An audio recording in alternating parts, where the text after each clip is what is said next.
First off, I'd just like to say that this is a bit of a homecoming for me.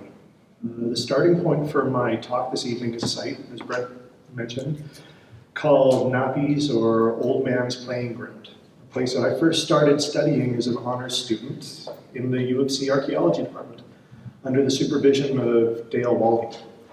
And it's nice to see a few familiar faces from those days. Not too many, but a few. Evie, I know you're here. And I think the last time I talked about the subject of the Calgary Centre was when I received the student prize from you guys for that work, all the way back in 1999. It's just been quite a while, and a lot has happened with this research since then. I went on to do my master's thesis at the University of Alberta, working under the supervision of Jack Ives, and with elders like Bruce Starlight from Tsuut'ina, Henry Holloway from Morley, and the late Art Collinglass from Kainai, and Alan Pard from Piikani. Their guidance played a big part in that work, being included in the Canadian Museum of History's Mercury series, and in my landing the position there that I have today as Curator of Western Archaeology.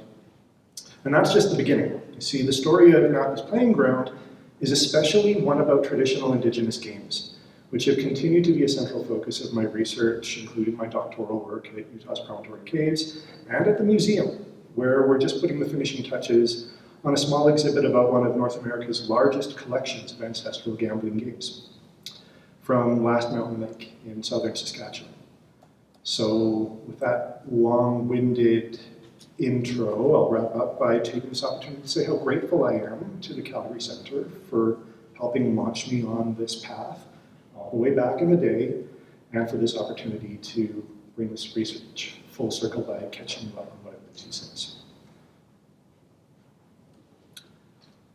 And also, just a few acknowledgements. When we are talking about archaeology in North America, we are talking principally about the ancestral belongings of First Peoples.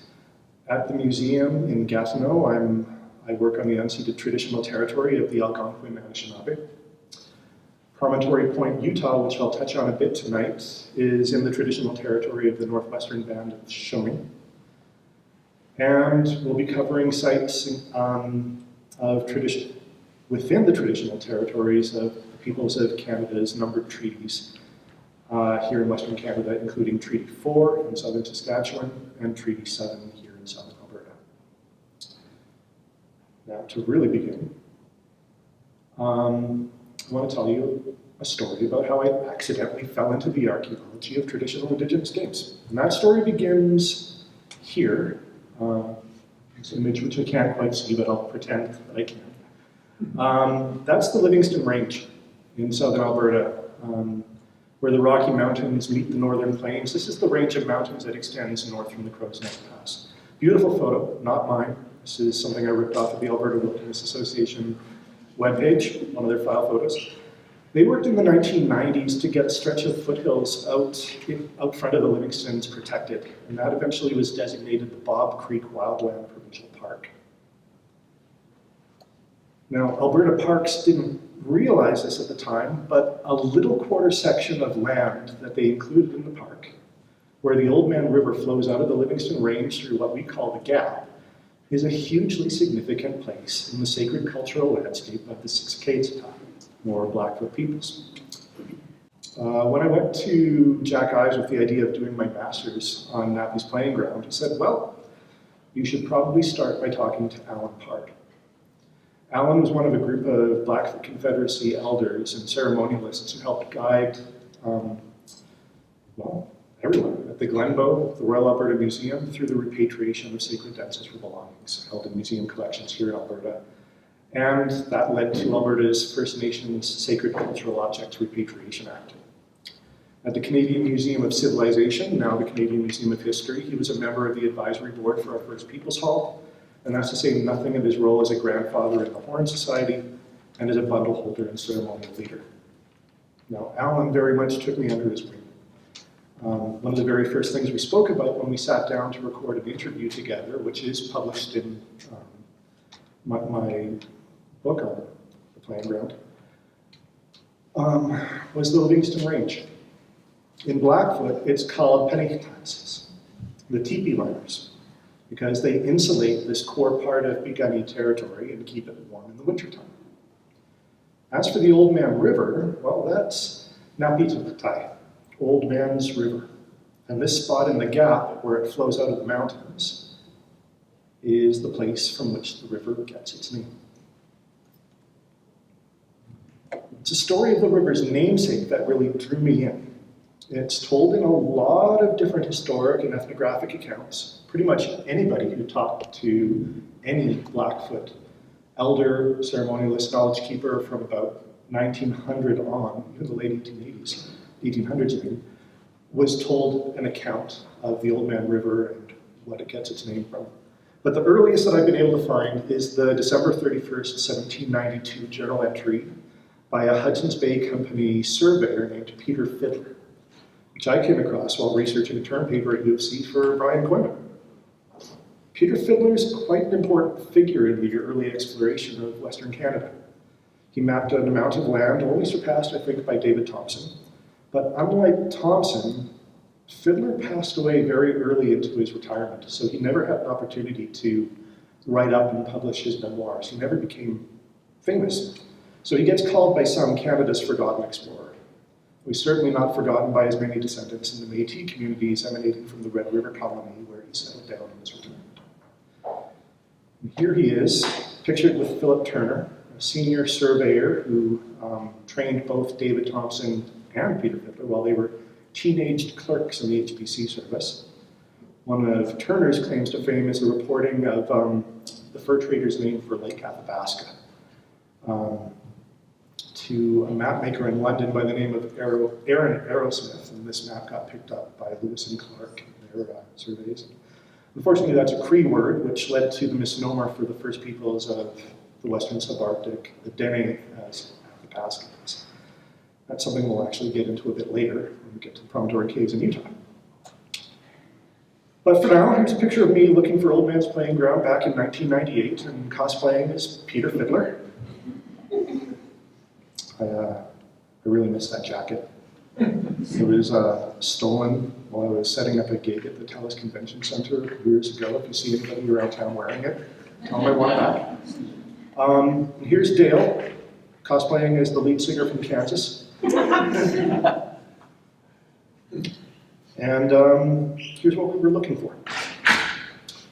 In the 1950s, an Alberta-based researcher, I think it was Hugh Dempsey, went to the Hudson's Bay Company archives, which were still in London at the time, and he made a handwritten copy of Peter Fidler's journal of a journey from Buckingham House, which is a early precursor. This is before Fort Edmonton existed, so further down the North Saskatchewan River was the local headquarters for the HBC.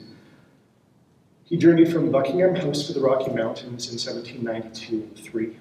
Now, Hugh Dempsey felt that this was a pretty pertinent piece of Alberta history to look into, and photocopies of a typed copy of his journal circulated in archaeological circles and historical circles all around Alberta for a lot of years, and they were finally published by Bruce Haig of the Lethbridge Historical Society in 1992. And that's what I found in the U of C library, complete with this sketch of a rock alignment, with 11 cairns of stone spaced around it and a very uniquely shaped arrangement of fist-sized boulders or cobbles, which was supposed to be located in the heart of the gap.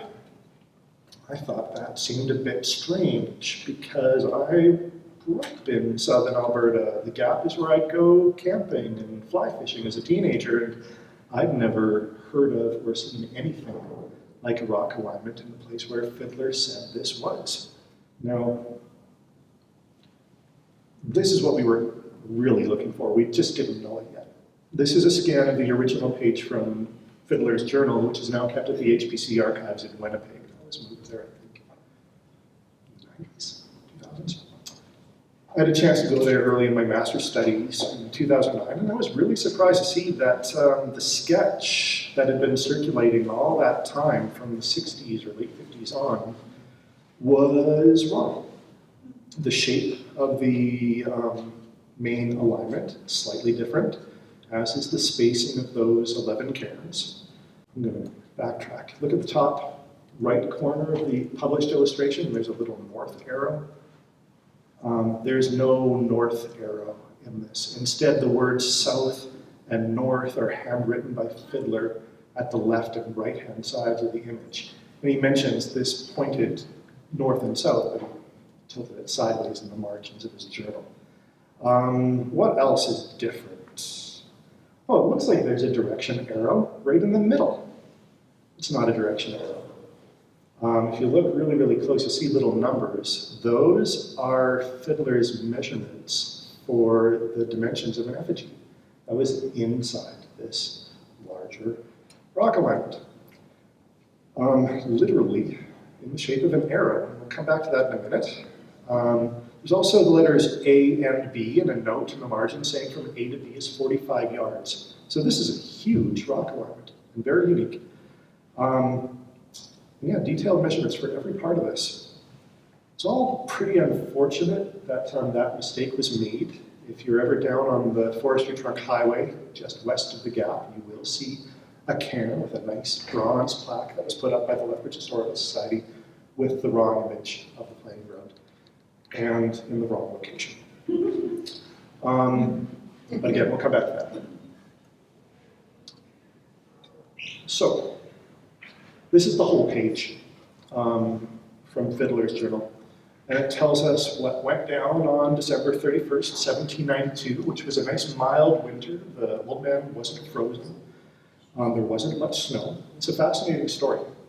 So Fidler was assigned to overwinter with a band at Yanicki, which means camp with them, learn their ways, learn their territory, and make a detailed report back to the HBC. They left for Buckingham House, traveled south. They were camped at the Highwood River, pretty close to the town of High River, when scouts came into camp and reported that a band of Tunaha had been spotted at the headwaters of the Oldman River. What Fidler wrote as Napi Cots. That's the name for the Oldman River that he recorded. Now, Fidler was very, very keen to meet the Tunaha, or the Kootenai, as they're sometimes called. The Piikani had been doing pretty well up to this point as middlemen, really restricting access of people from the interior plateau to the fur trading post out on the prairies, but no European had yet met the Tunaha. So Fidler wanted to meet them and encourage them to come to the trading post and trade. He's kind of inserting himself into something more complicated. He didn't know that yet. The Piikani agreed, and they set up a trading party, which was also sort of a war party. This was only young men. No women were allowed to come. Fidler was going to join them. There was another HBC employee who was a little too shy to go with them on this one. But some trading goods were gathered up. We're talking old, rusted out kettles and bent axes and that sort of thing. And these are what they were going to offer to trade to the Tunaha, who had a reputation for having excellent horses, which were very much in demand. And this is where they eventually arrived. So Fidler's account says they arrived at the first high rock in the mountains, just outside the Livingston Range. They went a quarter mile west, following the river, and then half a mile south. First, though, waiting for them at the entrance to the mountains was the chief of the Tunaha, who knew they were coming. They smoked a pipe together, and then they proceeded to the main Tunaha camp, which was, excuse me, I believe right on the flats, the high terrace where this photograph was taken. That's where the main body of the Tunaha is camped. And that's the furthest south that Fidler reached in his journey. If you go to this place in the Gap and stand in this spot, just behind you and to your left, the Oldman River takes a bend to the west. And just after that bend, there's a creek called Racehorse Creek that flows into the Oldman. And Fidler was really, really detailed in his note-taking. He describes going west, he describes going south, he doesn't describe going west again. He doesn't mention this additional major stream coming into the Oldman. He didn't go that far. This has got to the spot. Now, I'm going to shamelessly plug my book. because for the sake of time, I'm going to have to gloss over some of the details. It's a really interesting project, the search for the playing ground. It's not really what we're here to talk about tonight. So if anybody wants this book, send me an email. I will happily send you a PDF. You can also order it through the Consumer History bookstore. But I'm going to cover a few highlights. And first and perhaps most important is that all the way back in 1792, Fidler reported a creation story associated with Napi or Oldman. There are many versions of the story, like I mentioned. Every major ethnography has it. There are even accounts of it in plain sign language. And they are all associated with the headwaters of the Oldman River. But Fidler is the only written account to include a first-hand observation of that rock alignment itself, or to even mention that there was a rock alignment. An interesting detail, though, is that in all the accounts I've been able to find except Fidler's, the story involved people or supernatural beings, including Napi himself, not just playing a game there, but gambling on the outcome. So here's what Fidler wrote. They said, Napi built this for different nations whom he wished to meet here annually and bury all animosities betwixt the different tribes by assembling here and playing together. Not just playing, but playing a very particular game. In other versions of this account, there are descriptions of gambling duels between Blackfoot ancestors and Tunaha ancestors, for instance, over the fate of the buffalo, whether buffalo would be found east or west of the mountains, with this site, very interestingly, being positioned right on the dividing line between them. This is very much a frontier between Piikani and Tunaha, which is an important part of the story. Next thing to add is that the fate of that rock alignment, well, I've never seen it, couldn't find it when I went looking for it in the 90s. Fidler described it as perfectly intact in 1792, and a little less than 100 years later, geologist George Dawson went through the gap, and he did see it, but he described only rough lines and rectangles. Something had happened to it where it was no longer in the condition that Fidler described it. I wasn't the first archaeologist to go looking for this. Hugh Dempsey and Dick Forbes followed Fidler's directions and came to that high terrace overlooking the Oldman River that I've shown you a photo of. But in 1960, when they went, it had recently been bulldozed. Not completely, but the trees were all torn down, and they excavated a few test pits and found lots of material, which was stored at the University of Calgary archaeology department when I was a student there. This is almost certainly the place where the Tunaha were encamped, but it's not the location of the rock alignment. Fidler was quite clear in his description that it pointed due north and south, and one side of it was within 10 yards of the river in an enclosed space little bigger than the rock alignment itself. That bulldozed area in these pictures, it's more like 40 or 50 meters from the water's edge, and there's no obvious enclosed area. But if you follow that collapsed line of trees that goes down a slope in the foreground, you'll come to something else. It really stands out in LiDAR imagery and matches Fidler's description perfectly. So number one is the higher terrace where Forbes and Dempsey were looking. And then number two is a lower terrace that is at a very north-south pointing position and has that triangular shape of Fidler's rock alignment. And if you overlap Fidler's sketch to scale, it looks something like that. So that's my best guess for the playing ground's correct location. Unfortunately, that's a landform that has been repeatedly flooded and reworked by floodwaters of the Oldman River. Local ranchers in the 1960s still remembered the playing ground, the rocks, but they told Forbes that it had gone down the drink a few years before. And there doesn't appear to be any trace of it left. I did dig some trenches across this and found the deepest layers, modern carbon, post-bomb, probably from the 1950s. But I also think that this reworking of that landform was always the case. In this location, it would have required regular maintenance for the rock alignment to be in the condition that Fidler saw it in 1792. So the real story there, I feel, is not a destruction of the stone feature, which was always ephemeral, and rather disruption of the cultural practices that allowed it to be maintained.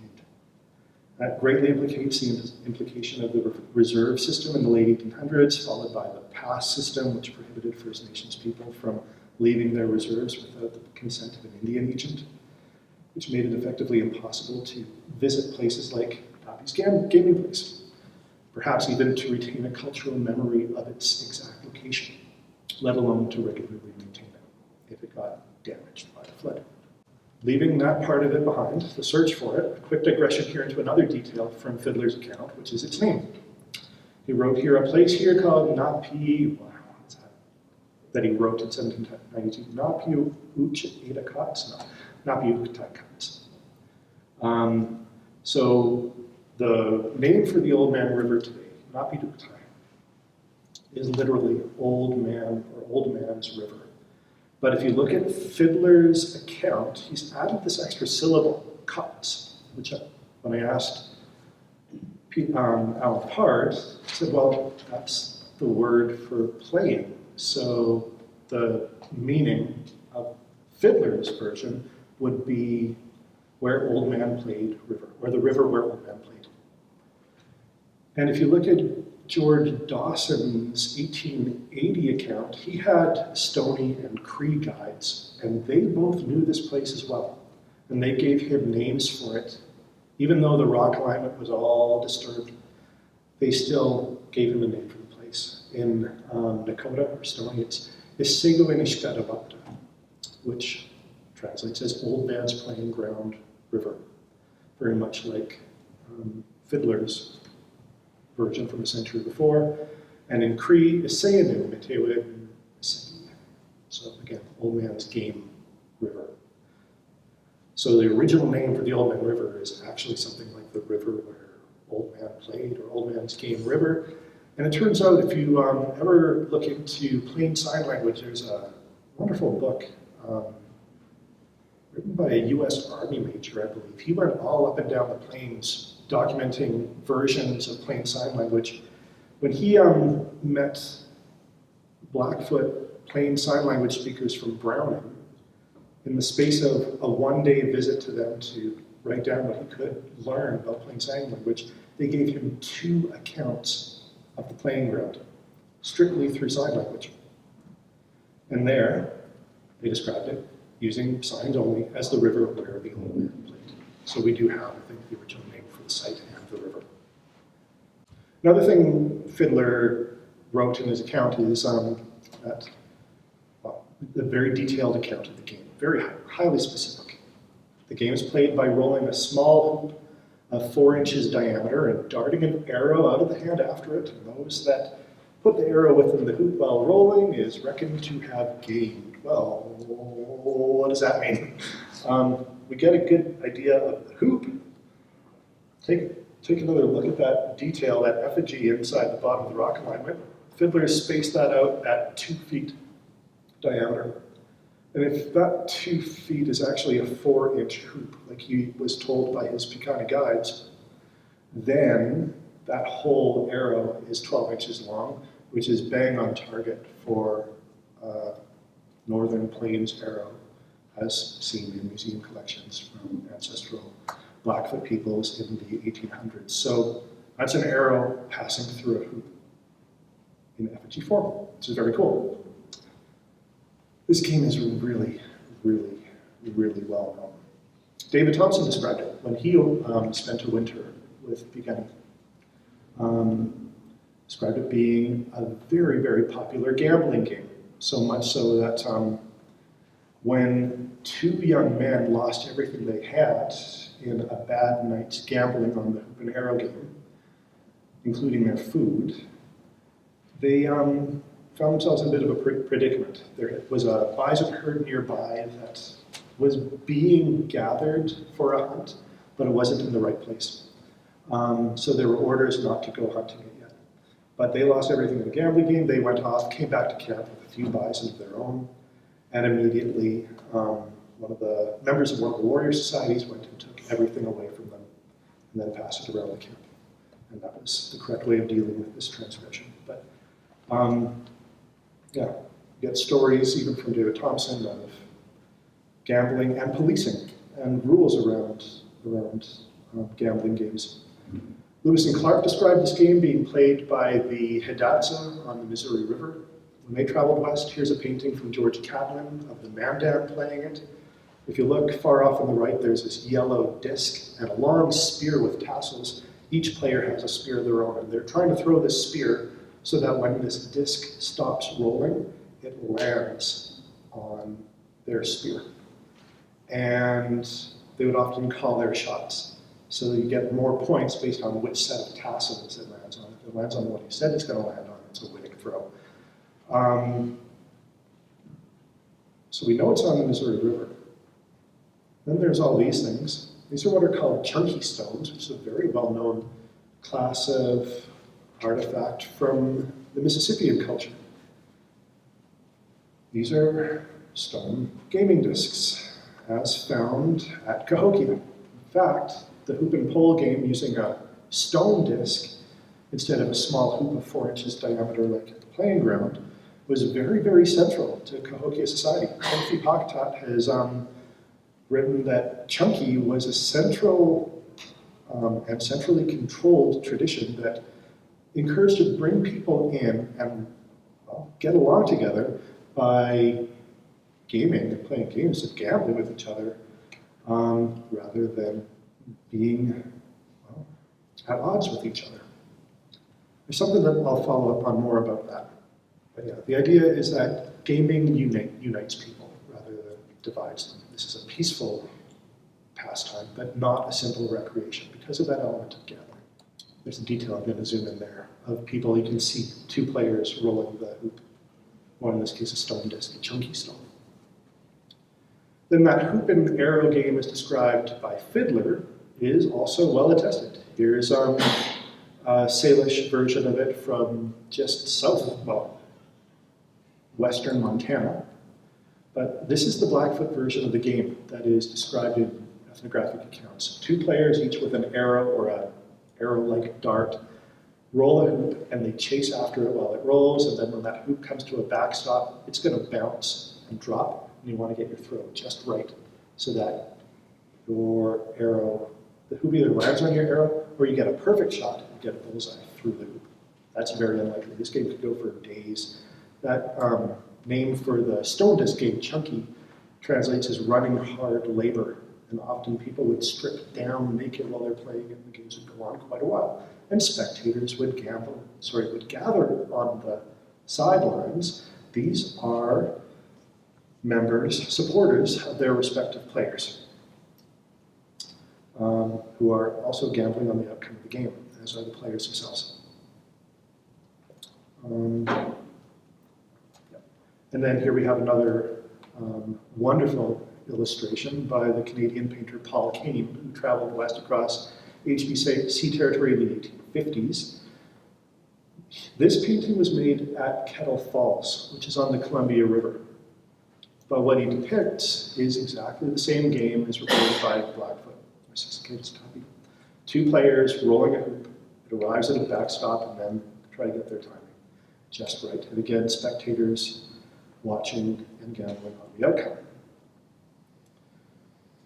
A central theme of all these illustrations and accounts is that these games are not played just when a community is there by itself.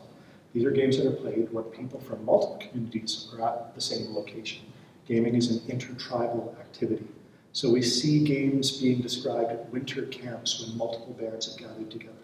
We see them at places like Kettle Falls, which is a very important salmon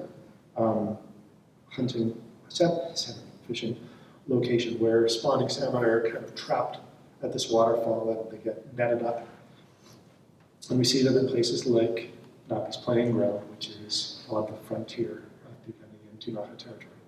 Across the continent, there are ubiquitous historic accounts, hundreds, maybe thousands, describing gambling games as preferentially an intertribal activity, and further to have a frequent synonymy with war. Gambling was a valorized pathway to prestige, in that a person could win material in much the same way that a person could gain wealth in food form by being a good hunter. And the purpose wasn't to just have all the food. The purpose was to have material that you could then redistribute to the members of your community, your supporters, your family. And in so doing, gain status and reputational benefit of one's power. And indeed, there are many accounts of people pursuing spiritual power through things like vision questing, to be a good player of these gambling games. So we see this intentionality of gaining prestige, reputational benefit by redistributing material winnings, and direct wagering even of one's social rank. A person in Ananin or Gros Ventre society could actually wager a lifetime's social standing and status, their position in the community, their position in age-graded societies as their stakes in a bet. And a person could rise or fall in society overnight by winning or losing at this game. So it could have disastrous costs. Also, it could lead to impoverishment. There are accounts of people wagering everything they owned. Disgrace, enslavement. People would wager themselves into debt slavery, and even death. Ideal opponents for the highest stakes games, then, were found not among relatives sharing cooperative goals, but among distant social groups, among whom there also existed the potential for violent conflict. Gaming then represented choice, not to fight, but to channel uncertain social prospects and tensions into more peaceable means. This position is a liminal activity taking place on territorial frontiers and at large intertribal gatherings, and puts gaming on the very forefront of cultural transmission and social exchange, which has important implications for archaeologists. Now, almost a universal feature of these games, as I've kept on hammering away at, is that they were gambled on. The ethnographic literature is very consistent on this point, and on the fact that gaming partners were usually preferred from outside of one's own immediate social group. In fact, there were often taboos against playing gambling games with immediate family members, or just simple common sense rules, like why would I gamble with a family member when I already own everything they have? There's an expectation of sharing with no expectation of receiving anything in return from immediate family. This got modeled out by Marshall Solins in this image here, this figure, where he was describing the degree of reciprocity expected by people dependent on their social distance from one another. So at the center of this figure, we have what he called generalized reciprocity, which he positions at about the social distance of the household. Everybody in the same household shares with each other unquestioningly. You never expect to get anything back. What's mine is yours. But then a little further out, we have social relations that where the reciprocity expectations are more balanced. I will give you something with the expectation that you give me something equal in return. And that would be within, well, more extended relations, a lineage, or getting into a village level. But actually within a village, you would have people that living there that were socially distant enough that they could be ideal gaming partners. More preferentially would be people from outside the immediate community. So Solins' point about gambling is an important one. You don't find it at the household level. You don't often find it at the lineage, maybe village level. Gambling is a form of negative reciprocity where you expect to get something more in return than you offer with impunity. So he likened it to other forms of negative reciprocity, which include theft, appropriation through war, or capitalism, which is a form of negative reciprocity that we all really seem to be okay with. But I like that perspective. So who makes an ideal gaming partner, say here in Western North America? Well, Henry Holloway, an elder from Stoney Nakoda, said, well, suppose you're out in the prairies and you come across a group of Blackfoot, the on-again, off-again enemies of the Nakota. Then you have a choice. If you wanted to fight, you could fight, but if you wanted things to be peaceful, then the gambling would begin. This is the situation. Erstwhile enemies choosing a peaceful course of action, and gambling is the pathway to make that happen, and also the pathway to make trade between these groups happen. There's also this wonderful quote from Alan Pard, who mentioned that the old word, this is in the old Blackfoot language, the form of the language that's preserved in ceremony and song, the word for gambling and warfare is the same. To the Blackfoot people, gambling was no different than warfare. And the way he explained it was by telling me a story about a young Piikani man who was on the warpath to earn status, prestige. And a storm came up. And in the storm, he took shelter in a cave along a riverside. In a flash of lightning, he realized he wasn't alone. So he took the other person's hand and made a gesture next to his cheek to say that he was Piikani. And the other person took his hand and made this gesture. Really of a swimming salmon, but this is interpreted by Piikani as snake. That's the Shoshone, which is who this young man was hoping to encounter, just not here in the dark in the cave. And instead of fighting on the spot, they agreed to wait out the storm, and when it was over, they would play the hoop and arrow game.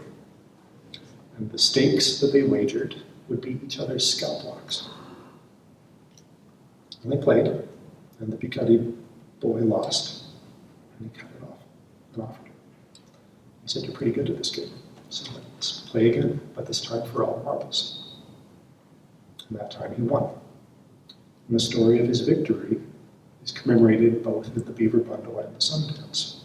So we have implications here of profound cultural significance for this game and its meaning as a story of resilience and overcoming one's obstacles, and also the life or death consequences, life or death stakes, that synonymy between gambling and warfare that exists in Blackfoot and all across ancient North America. There are accounts of New England colonists in the 1600s describing village against village, tribe against tribe gambling games. In fact, one dice game that was played long into the night, and it became a loanword into the English language. This was a women's dice game. And yeah, all the excited racket that could be heard from miles away of this game called hubbub became our word for an excited racket. The wagers placed on lacrosse games were described at that time, in the 1600s, as exceeding belief. People would wager everything that they owned, placing them on the end markers for the game. Their corn, their lodgings, even themselves. There's a well-known Aztec story of a ball game wager between the lords of Axayacatl and Mexico. Between the Lord Axayacatl of Mexico and Xihuiltemac of Xochimilco. One staked several towns, and the other the revenues of the market and lake of Mexico. And the Lord of Xochimilco won, and then was assassinated by the other player. But anyway, that's a good example of the high stakes involved in some of these, well, in this case, interstate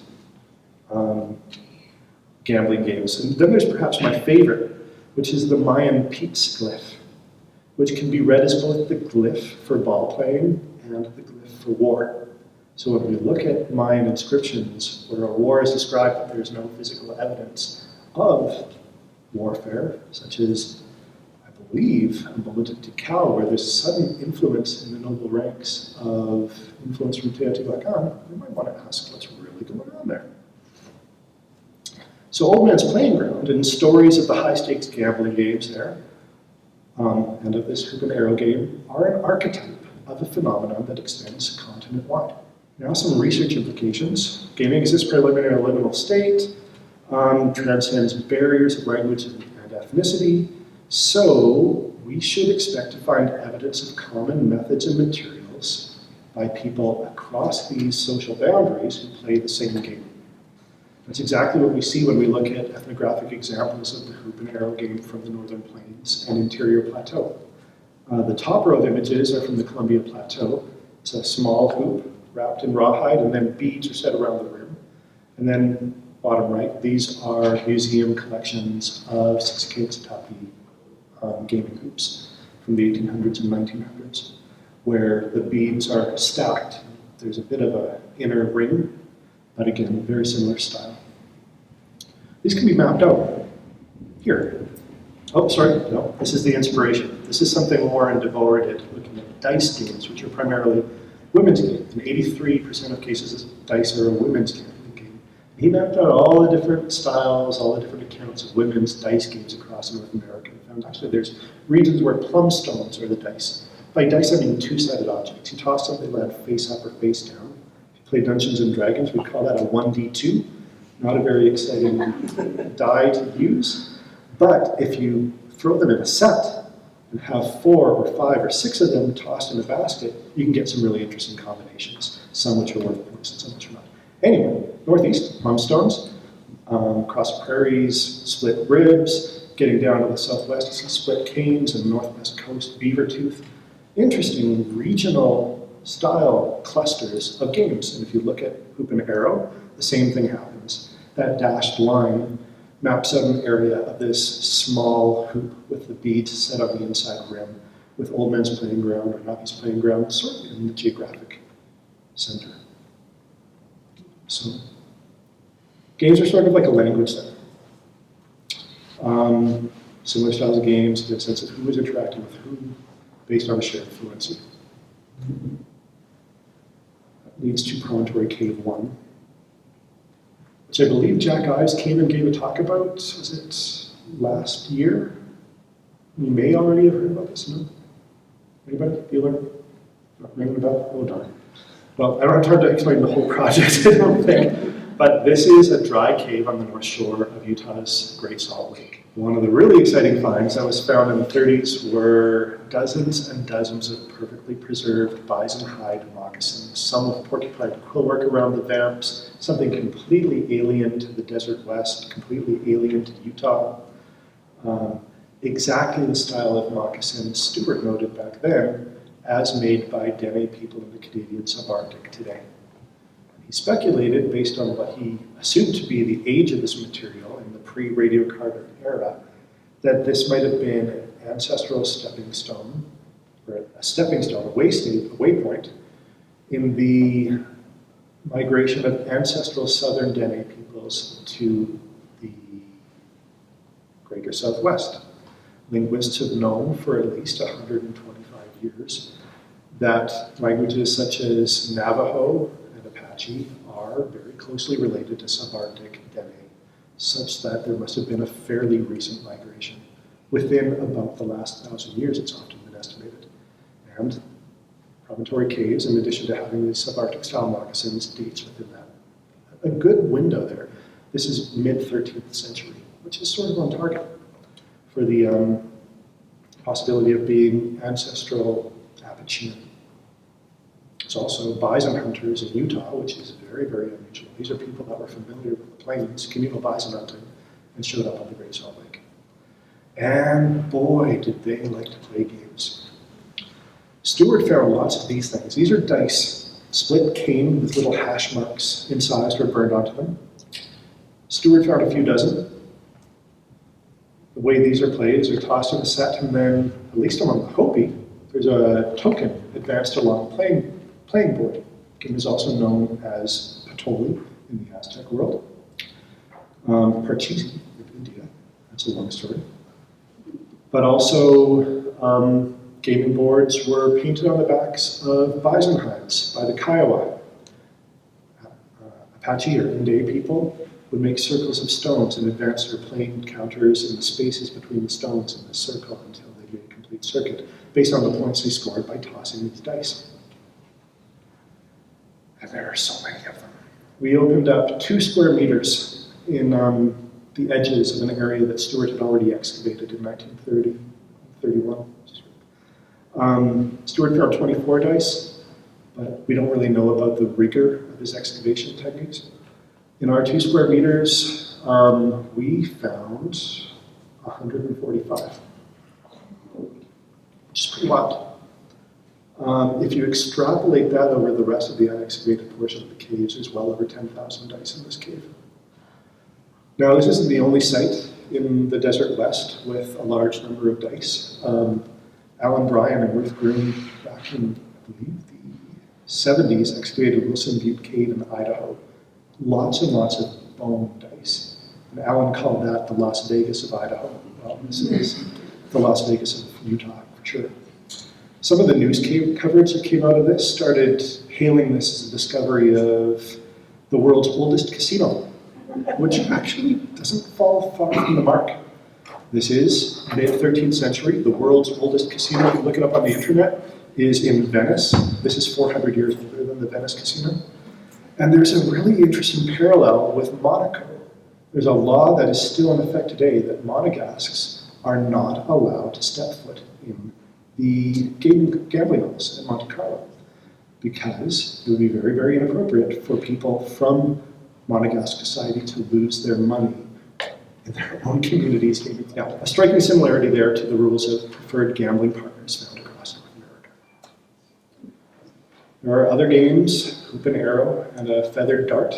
That's a netted hoop, which is a very distinctive southwestern style. Juniper bark hoops, and many, many different styles of dice, including porcupine teeth.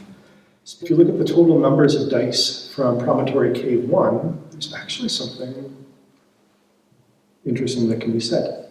I think I mentioned that dice are primarily a women's game in 83% of ethnographic cases across North America. Sometimes it's men and women that play it. Very, very rarely is this a men's game. But we have multiple versions of dice games being played in this bison hunting society, which we know from genetics started out as a very, very small group of people and then expanded genetically through social recruitment of people from the Desert West and American Southwest. The dice tell a story of women with different knowledge of different gaming traditions. Most of the dice are these split cane dice, which are very typical of the Southwest, but also there's oval-shaped bone dice, which are typical of the Northern Plains, elongate bone dice, wood dice, which you see in the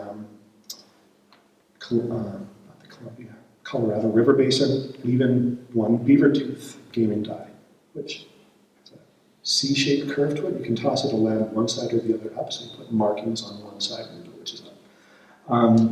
Those are found principally in the Pacific Northwest, which really seems to tell a story of women with different backgrounds being incorporated into this bison hunting society, where there is a huge demand for women's labor and recruitment of women, likely through intermarriage and alliance making of the promontory people. So I've talked about high stakes and low stakes. I talked about gaming being really preferred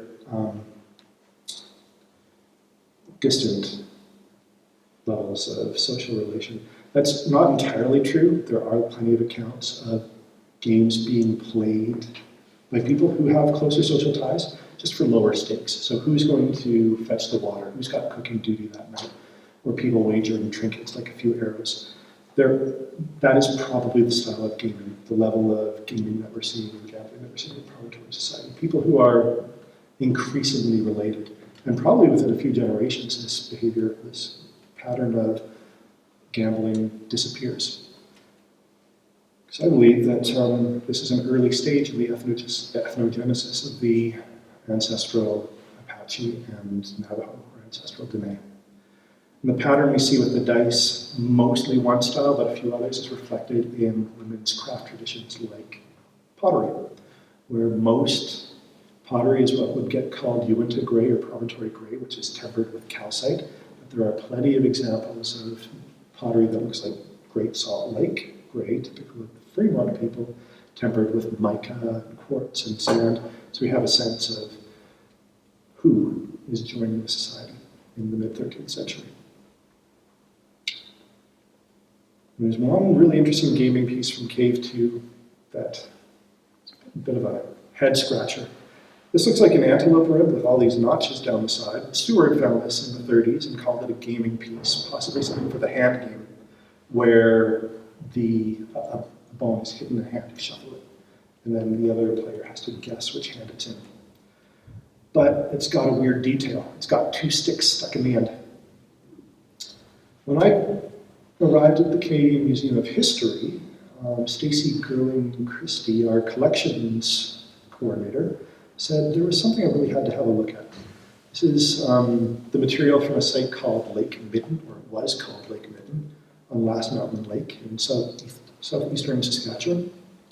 And there are hundreds of these bison rib objects. When these were first found, they were thought to be the slotted handles for hide scrapers. If you turn them on end, you'll see that they're hollow at one end and then pointed at the other. But there are also hundreds of scrapers found at the site, and none of them are ever found slotted into these objects. They are not scrapers. They are what are called ice gliders. Polished on one end, often decorated on the top or on the sides with notches. And these are a plains version of snow snake, which is in the wintertime. You take a kid who's about 6 or 7 years old, one adult, get away from the mic. You grab the kid by one leg each, drag him through the snow, and make a long, straight track in the snow. And then anybody who's got these things, these bison ribs with the slot in the end, stick 2 sticks in there, tie feathers on the stick, and you've got a dart, and you take turns sliding your darts down this track. And it is a wintertime gambling game played at large winter camps where multiple bands have come together to overwinter. And here's a beautiful illustration of the sticks stuck in the bison dart and the track. And it's especially associated with ancestral Siouan-speaking peoples, such as the Nakota or Assiniboine in southern Saskatchewan. There are lots and lots and lots and lots and lots and lots and lots. We have another site at the Canadian Museum of History. In terms of actual numbers of ancient gaming pieces, this is North America's 2nd largest collection that I know of. More than the actual numbers from Promontory Cave Run, although it's estimated there'd be more there. The only other place I know of that has more is Pueblo Bonito in New Mexico, Arizona, associated with the Navajo story of the great gambler. He who wins the souls of men, gambling people into debt slavery by beating them at different games. And this was a subject, the site, this assemblage, was covered in Dale Waldy's PhD, published in the ASA Gold Series, where he mapped out the Lake Midden site. Let's see if I've got it.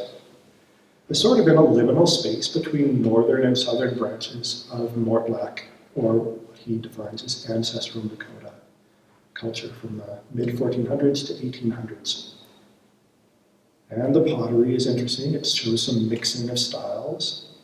It also shows heavy, heavy influence of people coming up into southern Saskatchewan with ties, material culture ties, to the middle Missouri area. These shaft wrenches, straightening tools for arrow shafts, bone tools,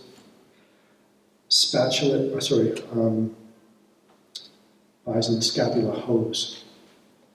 And in the pottery, there's residue of corn. Copper set into notched bison rib knife handles. Things that you do not typically see in the northern plains, but you do with Mortlach.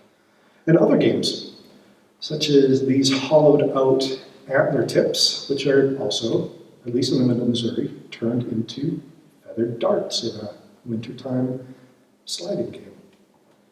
There are ceramic dice. The ones on the left are from our collection. The 2 on the right were found by Ernie Walker's team at Waniscawen before it was called Waniscawen, and wound up being star witnesses in a court case. See, back in the mid-90s, there were some men from White Bear First Nation who were arrested for running an illegal casino. And Ernie was called in to testify on behalf of the defense, making reference to these archaeological ceramic dice to establish that gaming and gambling are an unbroken cultural tradition that First Nations have practiced prior to European contact and continue to practice and reinterpret today. There's also this wonderful object. It's the only one I know like it, at least in Canada, but this is a post-Cahokia Bradley variant chunky stone, a stone disc rolled along the parrot field and associated with people from Missourian and Mississippian post-Cahockian society expanding outwards. So you can see the changing style of chunky stones in the figure on the right. Early on, we're about 1000 AD. By 1500, they are excavate, just like the one from our site in Saskatchewan. So, one of the things that I've been up to lately is turning all this into a small exhibit at the museum called Staking Futures Together, which should be going up any day now. I hope you can come and see it, where we highlight each of these 4 gaming traditions. And we also have input from community members from 3 different nations, including my friend Peter MacArthur from Shionade Pheasant Run First Nation. And one of the things that Peter and I talked about and recorded in an interview is how people would go around to different communities and play each other, like 2 teams, and then they'd bet. All of these games were betting games. And tournaments today pay big money to bring all the teams in. There's a lot in there that should be pretty familiar by now. One thing that Peter has pointed out is that these games that are archaeologically known are not the same as the ones that are popular today. Today it's games like horse racing and the hand game that are the principal games that bring people from multiple communities together. The prize winnings at a hand game tournament can be $40,000, $50,000. It's huge. But we see, again, people from different communities together to play these games. We also get a hint there of another well-demonstrated pattern of games changing to suit the neighbors at hand, the gaming partners that are available.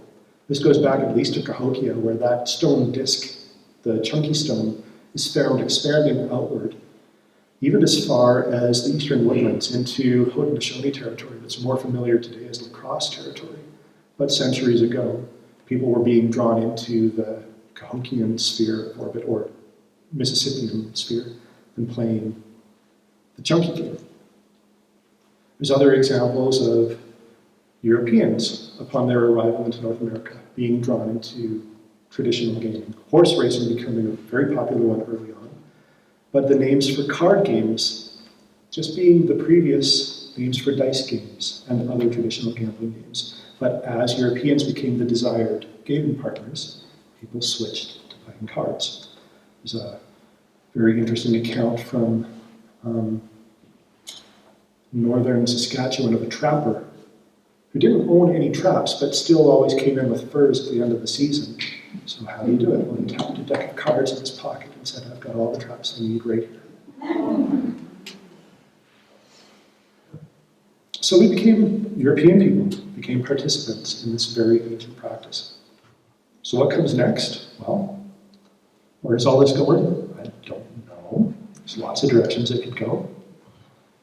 A couple of years ago, I was contacted by Troy Hunter from Tunaha First Nation, who'd heard about my work at the Playing Ground and wanted to learn more about the site. So I arranged a visit together with Jerry Potts from Begunny, partner Velma Crowshoe, and we were joined by Mary Ellen Little Mustache, who's on the left holding the hoops that she had recently made for the Canadian War Museum in an exhibit on war games. And we got together at the Playing Ground, and for the first time in a few centuries, played the hoop and arrow game. I think there's a lot more to be done at the site, and this will be very much up to communities like Pika and Tuna to decide, but I'm excited about where this will go. And just a few reflections to wrap this up about the archaeological value, the insights that we can learn from these games, mapping regional trading and alliance networks. We get windows into contact and ethnogenesis over time. And these patterns of continuity, at least in the importance of gambling and associated games, alongside change in the games themselves. There's one other thing I wanted to mention through this talk, and something that I'm going to be thinking about, I have been thinking about, I hope you do too. It's all those paintings, all those drawings, all those images of these games that I've shown through this presentation. The spectators gathered along the sidelines, and hubbub, the sound of that crowd, and the sense of supporting one's team, village against village, town against town. I have not been successful in finding a model for that in Europe prior to contact with First Peoples in North America. This entire idea we have of arena sports, our leagues, Calgary against Edmonton, and really cheering when Matthew Tkachuk turtles as he's getting pummeled by Zach Cassian, and how much it stings when he wins the cup a few years later. I don't think there's a precedent for that in Europe prior to contact. Melees? What's that? Melees? Melees, maybe. We can think of Roman stadium gladiatorial games as well, but it's not the community against community. It's personal bests. The ancient Greek games possibly, but then team games as well. Lacrosse being historically a gambling game. I think there is something that emerges out of contact where we have absorbed this, taken it on ourselves as well. And when we see these games that we play today, there's an element of that that is inspired by these gaming traditions. So that's where I want to wrap up, just some food for thought. And if anybody's interested, here's a slide of references if you'd like to do any deeper reading. And thank you very much.